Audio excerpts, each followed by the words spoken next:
More than 20 years ago, on the Great Plains near Topeka, Kansas, General Foods Corporation built a revolutionary manufacturing plant. And they came up with something called a participative team system. You can call it an open system. What it's known as today is the Topeka system. It was a holistic plan. I mean, I didn't know that term in those days, but now I understand holism, and that's key to system change.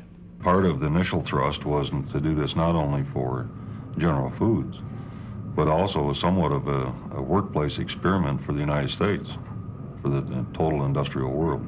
A work system based on principles of cooperation, systems learning, flexibility, broad skills, and self-regulation. We are all team. I mean, we don't have a little quality team. We are team, completely, totally on the plant floor. It's team. And it isn't a few people involved at different times and in different ways. That is our total operation. That is our method. We're only human beings, you know. We're not walking on no water here, you know. And the intimidation happens. People have a tendency that think alike, have a tendency to group together, vote together, blasé, those type of things. People have a tendency to run for security. So those type of things happen. That's why when we're dealing with tough issues, it's tough. It's really tough for us to do. But it gets done. It gets done. Decision making here is different than in other environments. It drove me up a rope when I first came here, as familiar as I was with it.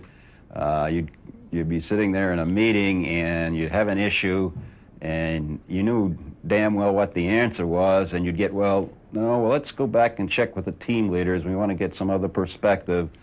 And so it'd take 2 or 3 days when you could have made the decision like that. Invariably, they come back with the same answer or a better one. Through all layers in an organization, you have capable people.